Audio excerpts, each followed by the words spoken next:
14, 16 à 24. Ça, c'est notre texte de base.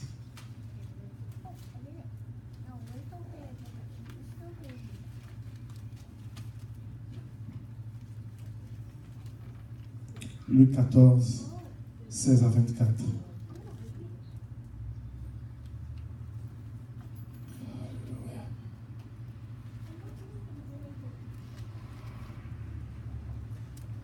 Je vais lire la parole de Dieu. Et vous cherchez aussi Exode 3, 1 à 10. Je me devant des lecteurs de la Bible ce matin, s'il vous plaît. Exode 3, 1 à 10. Et nous allons sauter à Exode 4, 1 à 20. Amen. Luc 14, à partir du verset 16e. La Bible dit ceci. Et Jésus lui répondit, un homme donna un grand souper, et il invita beaucoup de gens. À l'heure du souper, il envoya son serviteur dire aux conviés, venez, car tout est déjà prêt. Mais tous, unanimement, se mirent à s'excuser. Le premier lui dit, j'ai acheté un champ et je suis obligé d'aller le voir. Excuse-moi, je te prie. Un autre dit, j'ai acheté 5 paires de bœufs et je vais les essayer. Excuse-moi, je te prie. Un autre dit, je viens de me marier et c'est pourquoi je ne puis aller. Le serviteur, de retour, rapporta ces choses à son maître. Alors le maître de la maison, irrité, dit à son serviteur, va promptement dans les places et dans les rues de la ville et amène ici les pauvres, les estropiés, les aveugles, eux, les boiteux. Le serviteur dit, maître, ce que tu as ordonné a été fait et il y a encore de la place. Et le maître dit au serviteur, va dans les chemins et les longs des ailes, et ce que tu trouveras, contrains-les d'entrer afin que ma maison soit remplie. Contrains-les afin que ma maison soit remplie. Car je vous l'ai dit, aucun de ces hommes qui avaient été invités ne goûtera de mon souper. Amen. Exode. Qui a trouvé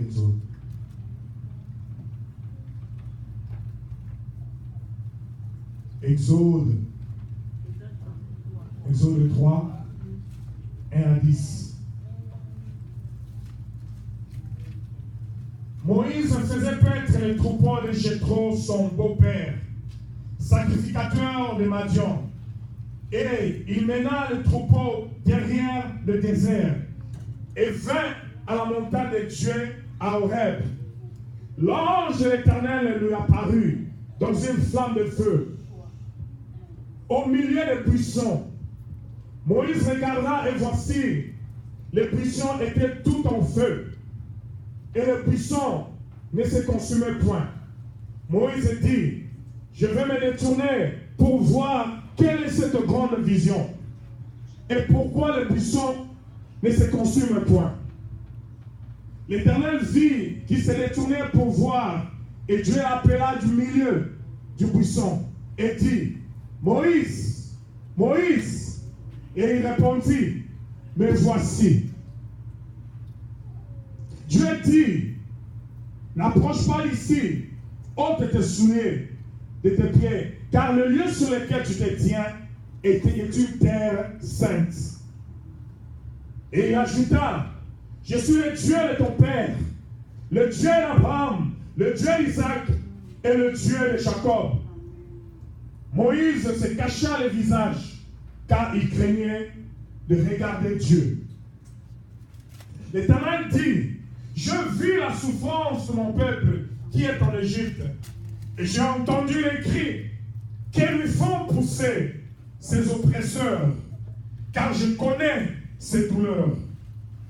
Je suis descendu pour les délivrer de la main des Égyptiens et pour faire monter de ce pays dans un bon et vaste pays, dans un pays où coule le lait et le miel, dans le lieu qu'habitent les Cananéens, les Étiens, les Amoréens, les Phérésiens, les Éviens et les Jébusiens. Voici, les cris d'Israël sont venus jusqu'à moi, et je vis l'oppression que leur font souffrir les Égyptiens. Maintenant, va. Alléluia. Va, je t'enverrai auprès des pharaons et tu feras sortir d'Égypte mon peuple, les enfants d'Israël. Lisons le verset 11e. Moïse dit, excuse, qui suis-je pour aller vers Pharaon et pour faire sortir d'Égypte les enfants d'Israël? Excuse. Qui suis-je pour aller vers Pharaon pour faire sortir d'Égypte les enfants d'Israël? Alléluia. Exode 4. À partir du verset 1er. Écoutez ce que l'Éternel dit. Alléluia.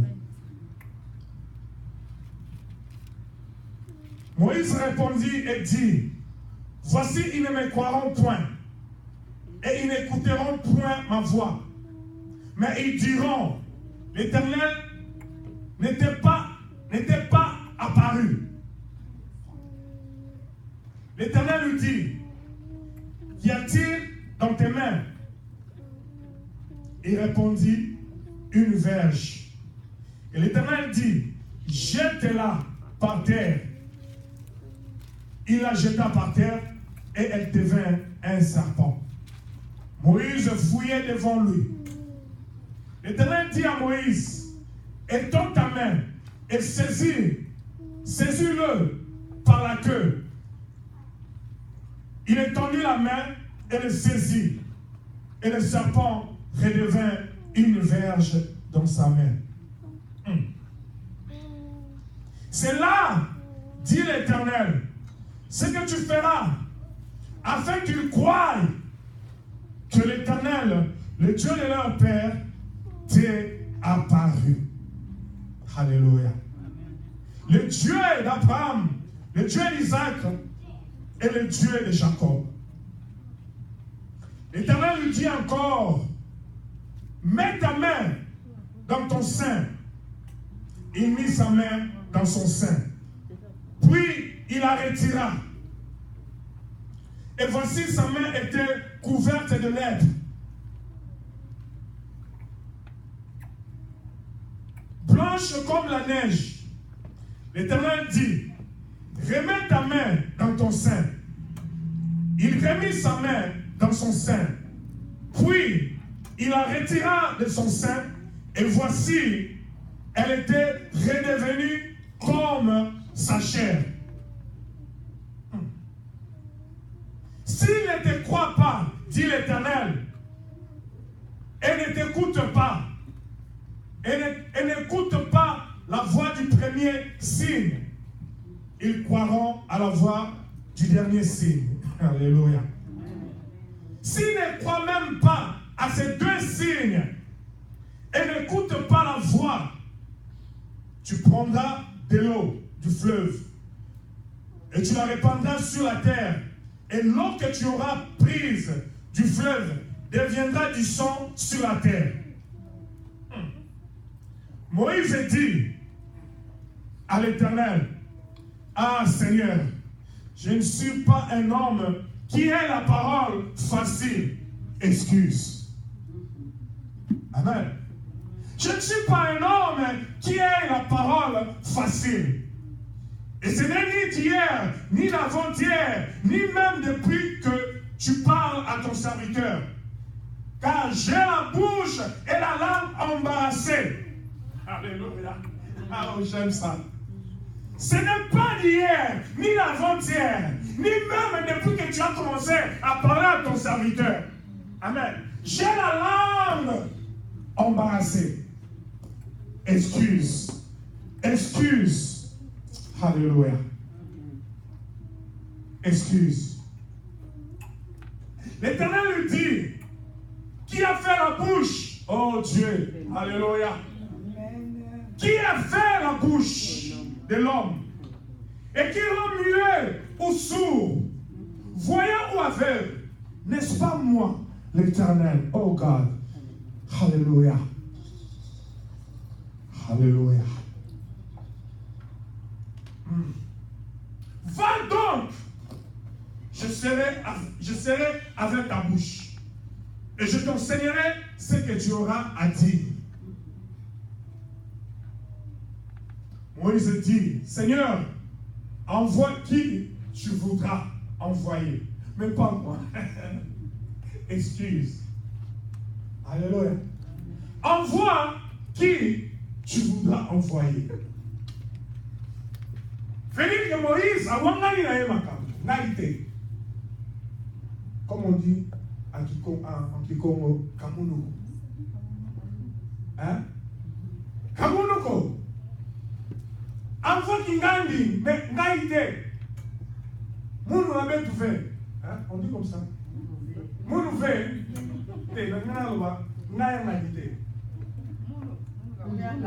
Ah, Mouna fait. Envoie qui tu veux. Kassi, Mouna fait. Alléluia. Alors, la colère de l'Éternel s'enflamma. Ah. Donc chaque fois que nous présentons des excuses, hein, Dieu s'irrite. Nous avons vu ça à Luc 14. On dit qu'il était irrité. On dit la colère de l'Éternel s'enflamma contre Moïse. Et c'est très dangereux lorsque le Seigneur commence à s'irriter contre toi. Hein? Amen.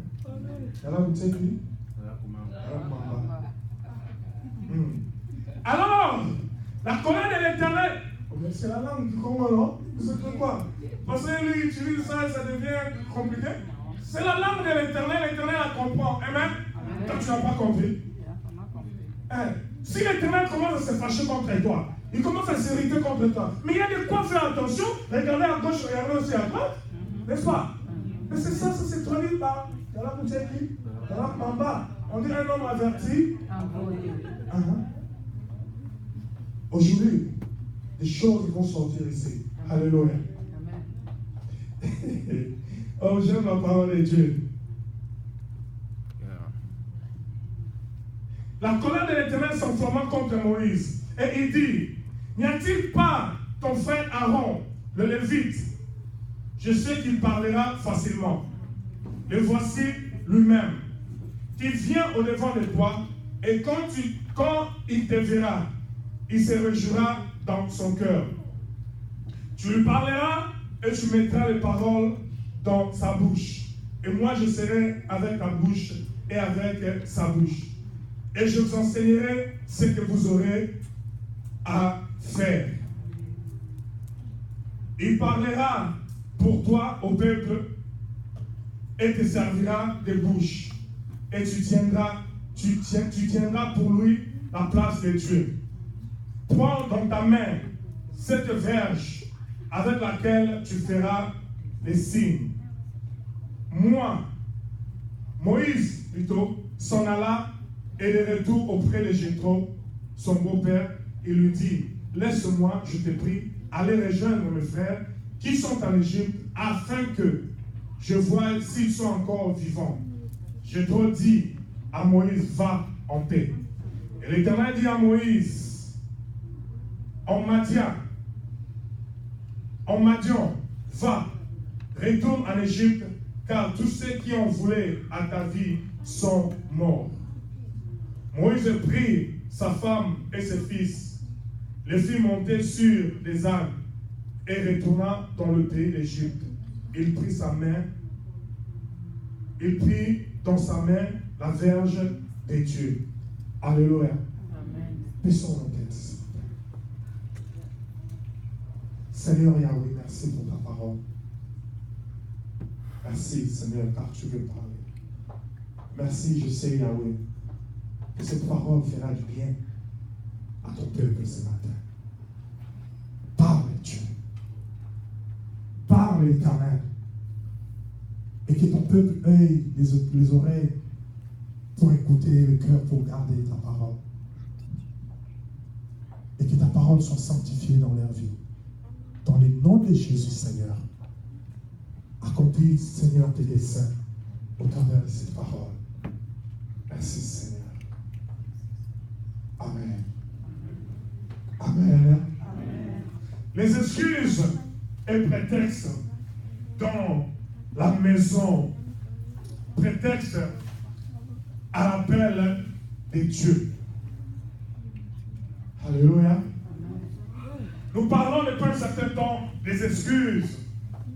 Les excuses que nous, enfants de Dieu, présentons devant le Seigneur lorsqu'il nous appelle. Lorsque le Seigneur fait une convocation, nous avons toujours des excuses devant lui. Alléluia. Et j'avais dit la fois passée qu'il y a des excuses même qui sont apparentes, mais qui ne sont même pas vraies, qui ne sont même pas réelles. Mais on les crée justement pour se justifier. Et des fois nous pensons que nous mentons aux hommes. Amen. Mais quand tu présentes des excuses devant le Seigneur, tu ne mens pas à un homme. Amen. Tu mens à Dieu. Parce que le Seigneur, Dieu qui sonde tout, il connaît, il sait. La Bible dit que rien ne se cache, rien n'est caché devant la face de l'Éternel. Tout est nu et à découvert devant sa face. Amen. Et avant même que tu aies cette pensée de présenter des fausses excuses, le Seigneur connaît déjà. Le Seigneur connaît que tu vas mentir. Amen. Non? Ce n'est pas à moi, s'il vous plaît, ne me présentez même pas à moi des excuses parce que ici vous ne venez pas pour moi, vous venez pour Dieu. Amen. Je ne veux même pas entendre les excuses parce que ce n'est pas à moi que vous rendrez compte de vos vies, mais vous les rendrez à l'Éternel, votre Dieu. Amen. Moi, je ne suis qu'un simple instrument. Moi aussi, je rends mes comptes au Seigneur. Alléluia. Et ça ne sert donc à rien de se présenter à chaque fois des excuses, des coups de fil, excuses, j'étais ceci, je faisais ceci, ceci. Non, arrêtons ce soir-là.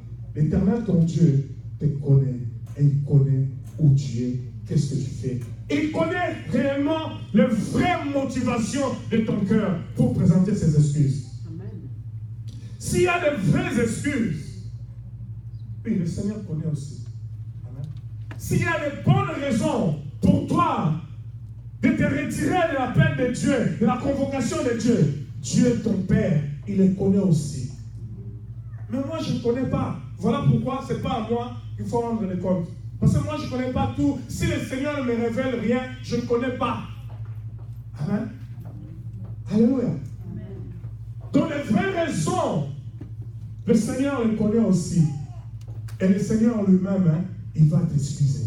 Parce que c'est un Dieu d'amour, un Dieu qui comprend. Amen. Il va comprendre que ma fille ou mon fils était réellement occupé. Et j'avais dit la fois passée, je le dirai encore à la conclusion de cet enseignement, avec passage biblique à l'appui, qu'il n'y a aucune excuse. Une excuse, hein? Aucune. Français. Donne-moi mon dictionnaire. Il n'y a aucune excuse qui soit valable devant le Seigneur. Aucune alors.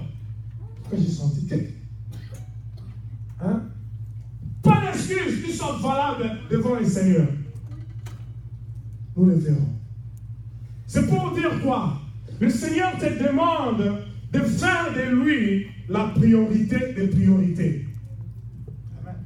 Le Seigneur nous demande, nous tous, de faire de lui nos priorités.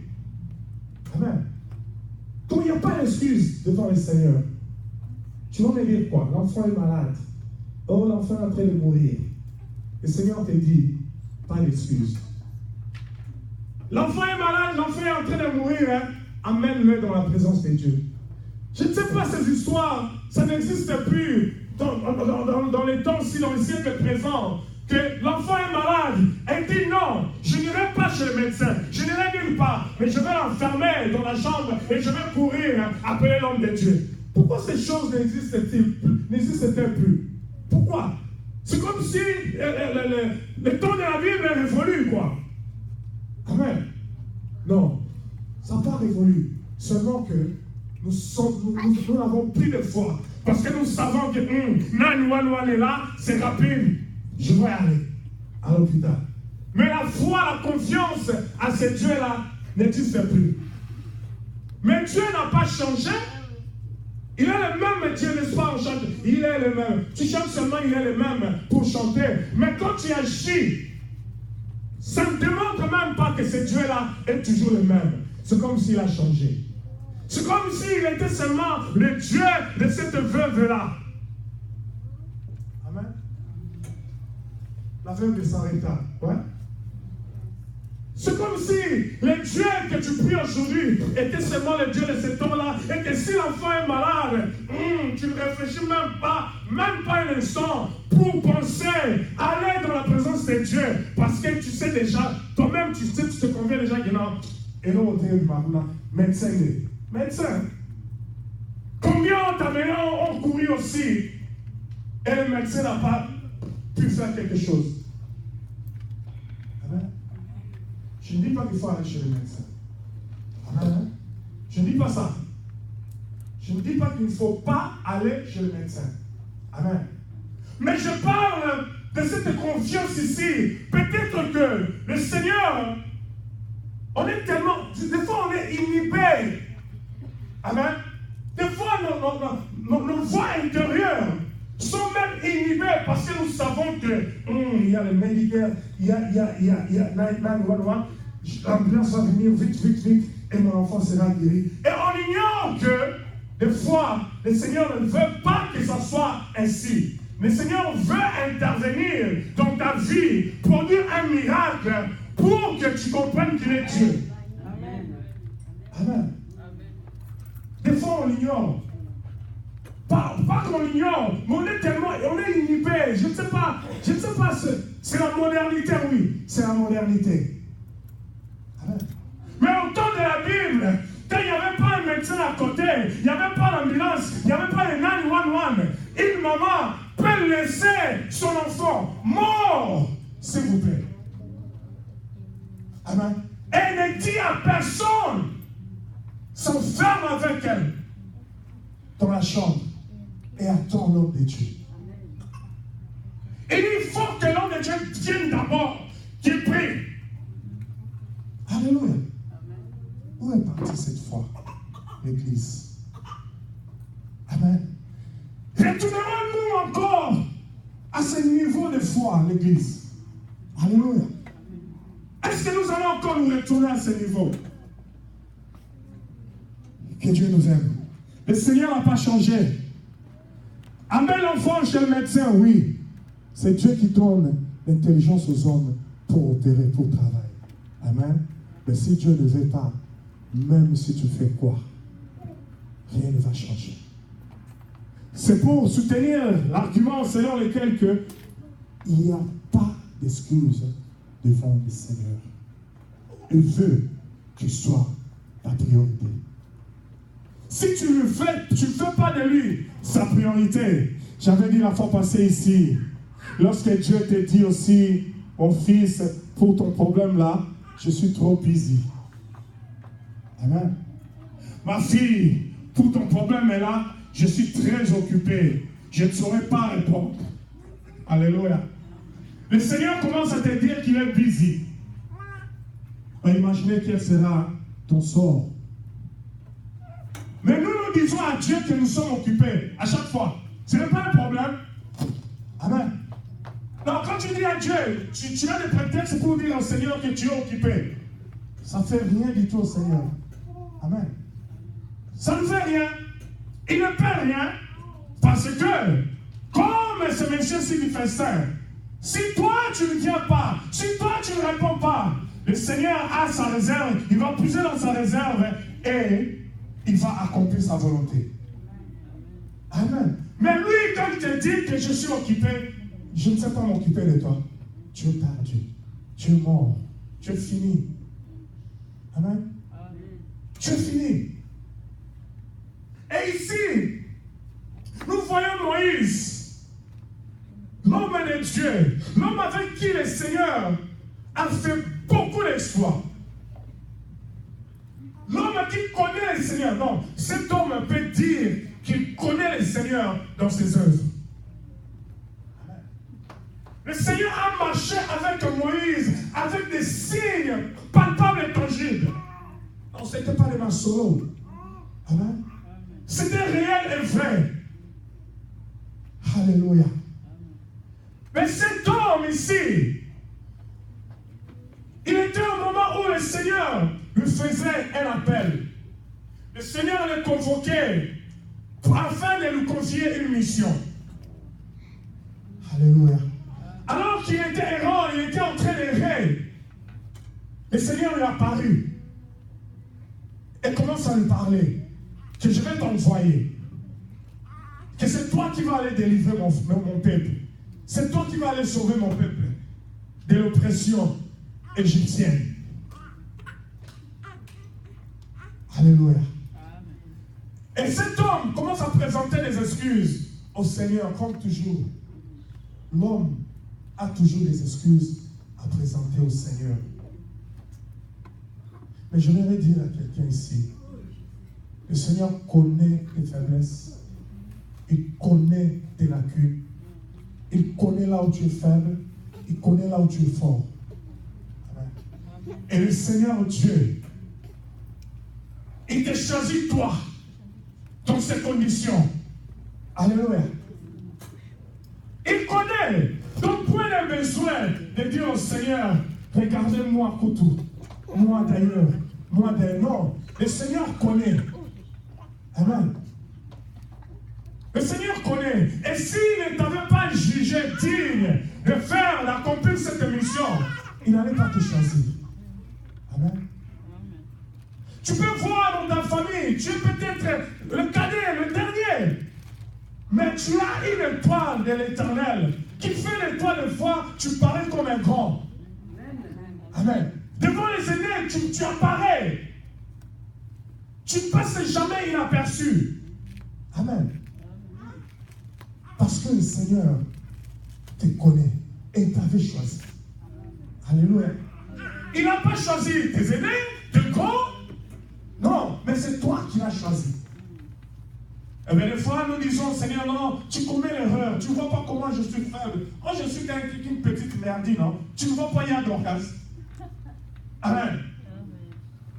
Non, tu te connais tel que tu es. Mais il connaît aussi que tu es capable. Amen. Il connaît. Nous n'avons pas à présenter des excuses au Seigneur. Des excuses, je les avais aussi. Amen. J'avais aussi des excuses. Quand le Seigneur, quand il était temps de répondre à l'appel de Dieu, j'avais une excuse. Et c'était valable, c'était là. Alléluia. Vous savez, mon excuse, c'était quoi? J'avais aussi une langue, une bouche embarrassée. Alléluia. C'est-à-dire que j'avais une petite voix comme la voix des femmes. Mais je voulais écouter ma voix. Écoutez, attends-vous. Amen. Je ne pouvais pas parler en public. Non que j'étais timide, mais seulement parce que ma voix était tellement petite que je ne pouvais pas. Je n'arrivais pas à hausser la voix. Je n'avais pas cette capacité de parler à haute voix. Alléluia. Jusqu'à ce que j'ai répondu à l'appel du Seigneur. Alléluia. Et le Seigneur a travaillé cette voix. Maintenant, ma voix s'est ouverte et je commence à crier même. Amen. Voyez? Alléluia. Donc les excuses, nous les avons. Mais le Seigneur me connaissait. Amen. Il connaissait que non, petit. Ça c'est juste des excuses. Amen. Moi je te connais. Vous savez, Dieu nous connaît mieux que nous-mêmes. Amen. Et au fil du temps, j'ai commencé à comprendre. Oh, donc moi j'avais une forte voix aussi. J'avais une voix d'homme. Contrairement à ceux qui me disent, ah, toi tu as une voix de femme. Mais j'avais une voix d'homme. Je pouvais aussi crier comme un homme. Et je commençais à réaliser cela et je commençais à devenir plus confiant. Alléluia. Mais si je n'avais pas répondu à cet appel, je n'allais pas découvrir cette dimension de parler aussi à haute voix, des fois de donner aussi. Je n'allais pas découvrir. Amen. C'est pourquoi, quand il y a une convocation de Dieu, quand il y a un appel de Dieu, toi réponds seulement, promptement. Le reste, le Seigneur en prendra soin. Le reste, le Seigneur en prendra soin. Et l'autre excuse que j'avais, oh Seigneur, on me connaît, non? Amen. On me connaît. Très turbulent. Amen. Alléluia. On me connaît, non? Un voyou. Comment je vais commencer? Alléluia. Non, dans cet état-là, on peut te connaître n'importe comment. Oui, ça c'est ce qu'eux ils t'ont connu. Mais ton Dieu te connaît autrement. Ton Dieu te connaît plus que ce que les autres prétendent te connaître. Amen. Même les parents, des fois, ils prétendent nous connaître. Mais celui qui nous connaît réellement, c'est Dieu. Amen. Celui qui nous connaît réellement, c'est Dieu parce qu'il est notre créateur. Il nous connaît mieux que quiconque. Alléluia. Il nous connaît mieux que quiconque. Et voilà Moïse maintenant. Le Seigneur lui dit, ok, fais ceci. Qu'est-ce que tu as dans ta main? Il dit, j'ai une verge. Tu as la verge? Ok, jette-la. Et la verge se transforme en serpent. Oh. Vous savez, des fois, les seigneurs nous enseignent par les faits.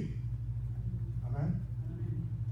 S'il a trop parlé, des fois il va envoyer des circonstances, des faits pour nous parler. Amen. Mais faites attention.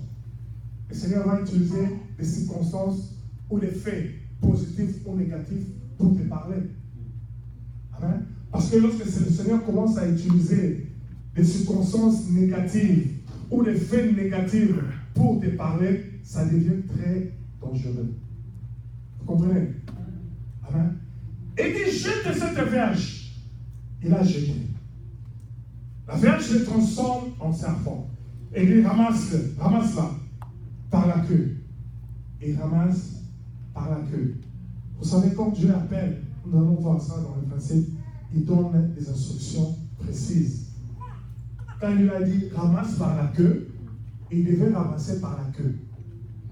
Parce que s'il n'avait pas ramassé par la queue, il allait être mordu. Et qui allait être menteur? Dieu. Ah, vous avez traité Dieu de menteur. Alors que Dieu a bien dit ramasse par la queue. Pas au milieu, pas à la tête, mais la queue. C'est pourquoi, très important, de bien suivre les instructions de Dieu. À cause de ne pas suivre à la lettre les instructions de Dieu, beaucoup ont péri et beaucoup en ont péri de leur vie. Alléluia. Et il ramasse la verge, redevient la verge. Alléluia. Ce n'était plus un serpent. Et le Seigneur lui dit encore, mets ta main dans ton sein. Et il mit sa main dans son sein. Il retire ta main. Sa main était couverte de lèpre. Alléluia. Et le Seigneur lui dit, remets ta main dans ton sein. Il l'a remis. Et retire-la. La main est redevenue comme sa chair, dit la Bible. Alléluia. Et le Seigneur lui dit, va. Si ils ne comprennent pas avec le premier signe, ils vont comprendre avec le dernier. Alléluia. Moïse trouve encore une autre excuse. Sa première excuse, c'était que ils ne m'entendront pas, ils ne m'écouteront pas. Amen. Et il vient encore avec une autre, comme si Dieu ne le connaît pas. Il dit, mais j'ai la langue embarrassée, je ne saurais pas parler. Et le Seigneur s'est irrité. La Bible dit que la colère de l'Éternel s'enflamma. Des fois, nous présentons des excuses qui énervent le Seigneur. Comme j'avais dit la fois passée, tu as eu une bénédiction. J'ai acheté un champ et je vais aller le voir. Je ne viendrai pas. Tu ne viens pas à la convocation de l'Éternel parce que tu as été béni avec un champ. Ces champs-là, tu ne peux pas aller le voir demain après la convocation. Amen. Ça énerve le Seigneur. L'ingratitude. Alléluia. L'ingratitude, ça énerve le Seigneur. Nous présentons des fois des excuses bidons. Toutes les raisons sont bonnes pour justifier sa soustraction à la paix de Dieu. Toutes les raisons sont bien fondées pour justifier son absence à la présence de Dieu. Alors que le Seigneur t'appelle pour quelques temps seulement. Alléluia. Et ça irrite le Seigneur. Il s'énerve. Il se fâche Dieu. Et quand Dieu commence à se fâcher, Dieu dit c'est très dangereux. Parce que il y a un problème avec un homme, l'Éternel va intervenir, n'est-ce pas? Mais quand tu as un problème avec le même l'Éternel, qui viendra plaider ta cause? Qui viendra à ton secours? Non. Que les hommes aient des choses contre toi. Amen. Laissez-les, ils en auront toujours. Même si tu es bon comme moi. Amen. Ils en auront toujours. Même si tu es bon comme Jésus. Après, si on matin à gauche, on peut se sur droite. Les hommes, ils auront toujours des choses contre toi. Mais ce qu'il faut faire, c'est d'éviter d'avoir que Dieu ait des choses contre nous. C'est ça la chose la plus importante. Parce que si Dieu n'a rien contre toi, ces gens-là, ils vont changer de langage. Parce que ton Dieu, qui est juste, il va te justifier. Des fois, ça ne sert même pas de trop expliquer. Alléluia. Laissez-les seulement. Le temps va nous dire. Alléluia.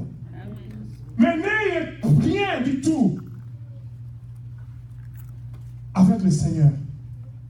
Donc, n'ayez pas un contentieux avec Dieu. Amen. Parce que personne ne viendra à ton secours. Personne. Qui délivrera de la main de l'Éternel? Personne. Et la Bible dit que c'est un jour terrible, le jour de la colère de l'Éternel. Un jour terrible. Qui peut tenir? Personne. Alors, Dieu s'est irrité contre Moïse. Il pose la question. Qui a créé la bouche? Alléluia. Qui rend muet, sourd, aveugle, voyant? Qui? Des fois, nous oublions que c'est Dieu. C'est Dieu la cause et la source de tout. Des fois, nous oublions cela. Alléluia. Nous oublions cela justement parce que nous avons le prétexte pour justifier nos erreurs, pour justifier nos bêtises. Mais le Seigneur le sait. Le Seigneur lui dit,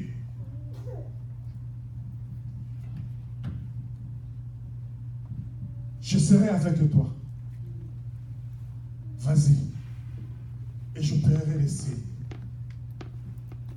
Avec ça, j'aimerais passer maintenant à un point que j'ai intitulé « Quelques principes ou réalités attachées à la paix de Dieu ». Alléluia. Quelques principes ou réalités attachées à la paix de Dieu. Premièrement, si vous notez, quand le Seigneur appelle quelqu'un, il y a toujours des signes. Alléluia. Quand l'Éternel appelle quelqu'un, l'appel de l'Éternel s'accompagne toujours des signes. Amen. Des signes qui vont commencer d'abord à l'intérieur de toi-même. Alléluia.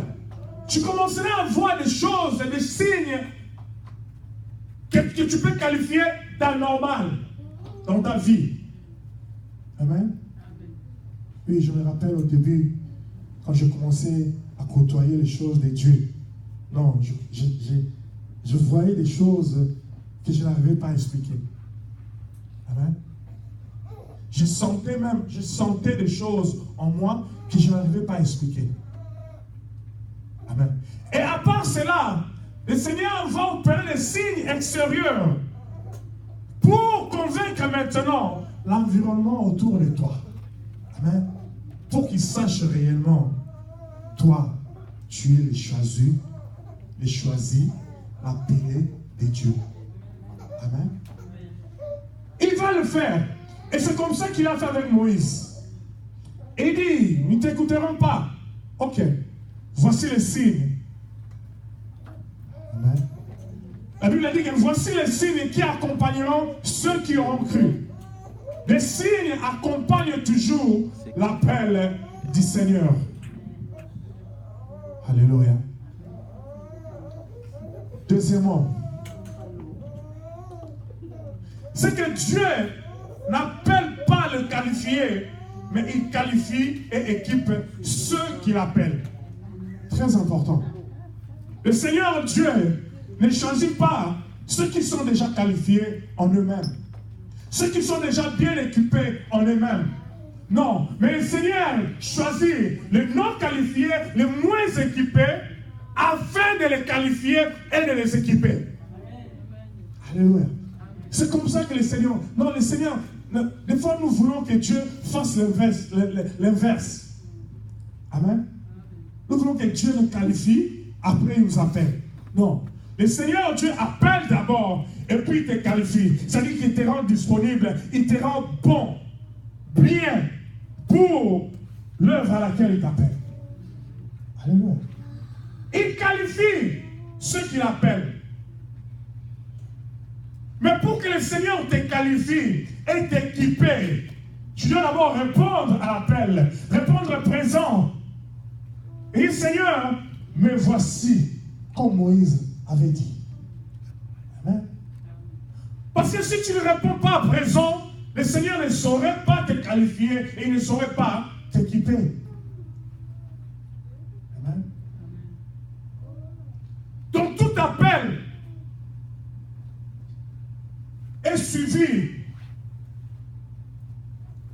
d'un processus de qualification et d'équipement pour que les serviteurs ainsi appelés soient à mesure d'accomplir la mission. Alléluia. D'accomplir ce à quoi le Seigneur l'appelle. Très important. Et là, j'aimerais nous exhorter à ne pas nous sous-estimer en disant que non, je ne suis pas bien à ça, je ne conviens pas à cela. Non, c'est l'Éternel qui qualifie et équipe. Seulement,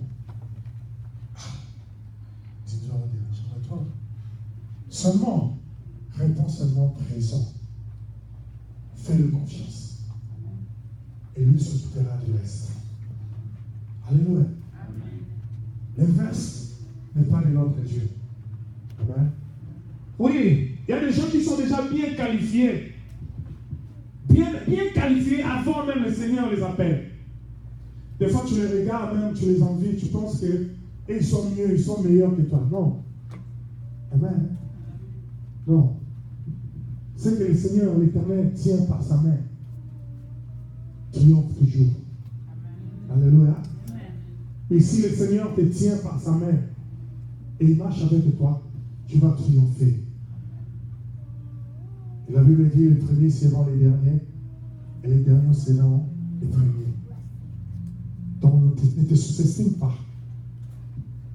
Dieu te connaît et il va te qualifier et t'équiper. Un autre principe ou réalité attachée à l'appel de Dieu, d'après ce texte que nous venons de lire, c'est qu'à l'appel de Dieu s'attache toujours une provision. Amen. À l'appel de Dieu s'attache toujours une provision. C'est-à-dire que les provisions sont des ingrédients que le Seigneur ajoute en toi pour te permettre de faciliter la tâche. Amen. Très important la provision de Dieu. Vous savez, quand je commençais à prêcher, à côtoyer les choses spirituelles, je me demandais, Seigneur, est-ce que j'arriverai pas un jour que je sèche, que je n'ai rien à dire au peuple de Dieu? Ça, c'est l'homme. Amen. Ça, c'est la nature humaine. Je me posais cette question. C'est pour dire que moi-même, je suis limité. Amen. Mais je compte sur la provision de l'Éternel. Et voilà, depuis que j'ai commencé à prêcher en 87, pas 87, en 97, amen, que je prêchais pour la première fois lors d'une veillée mortuaire. C'était la veillée mortuaire de mon papa. Depuis 87, je prêche. Je n'ai jamais, depuis 97, j'allais dire 97, je n'ai jamais séché. Amen. Je continue toujours, le Seigneur donne toujours la provision. Amen. Il remplit toujours.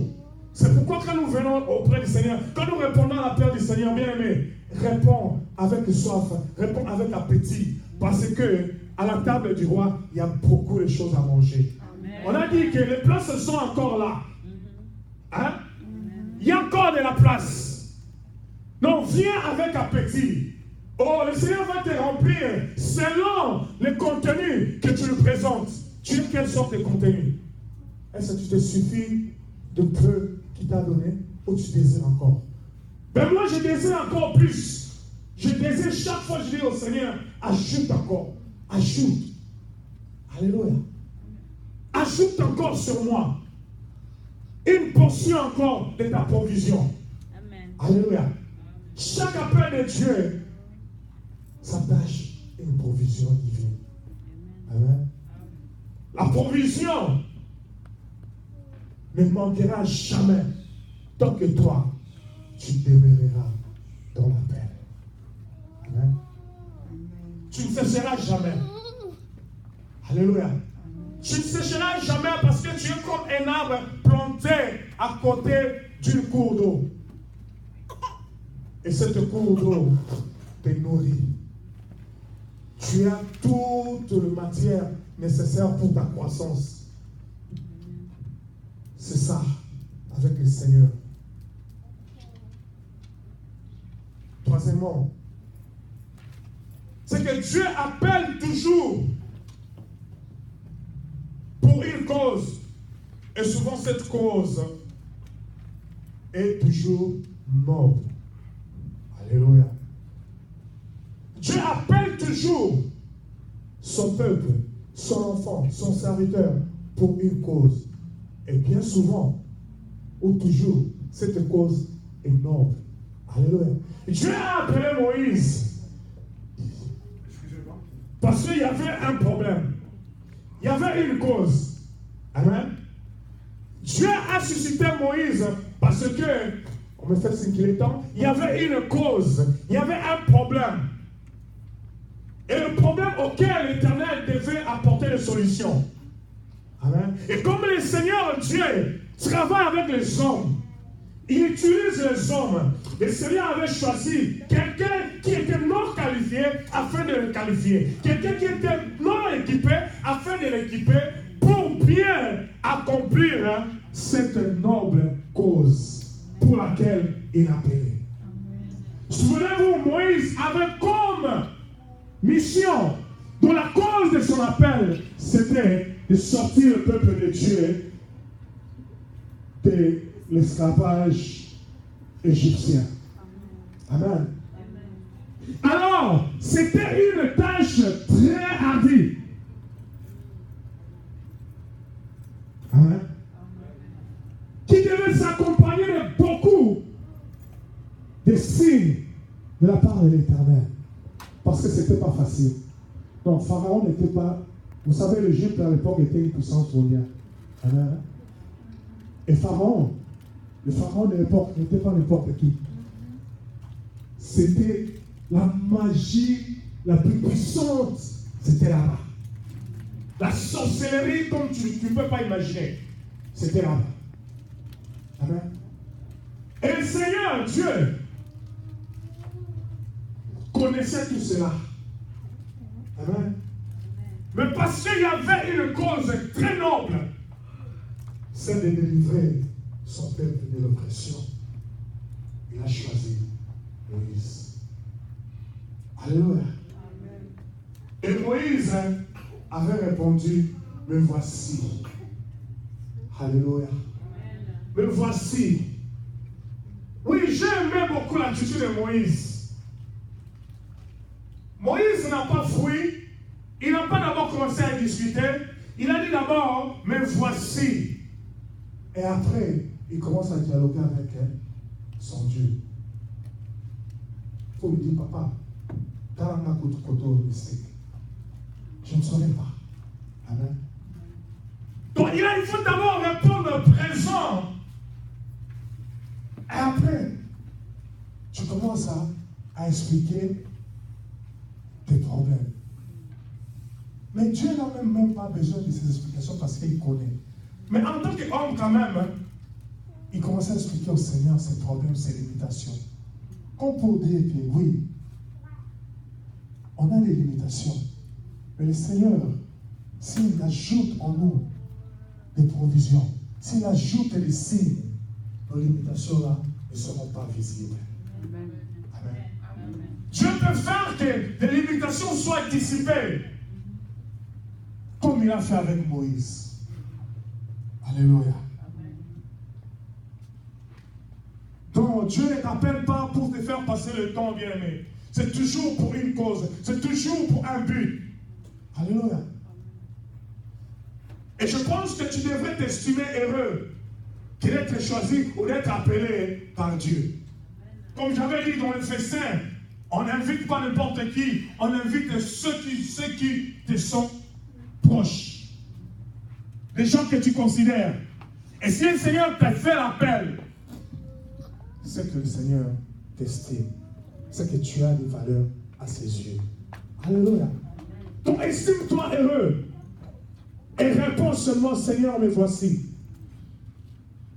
Le reste, c'est le travail de Dieu. Oh, il y a encore beaucoup de principes. 1, 2, 3, 4. Alléluia. On va s'arrêter ici. Nous continuerons le dimanche prochain. Amen. Lève-moi. Alléluia.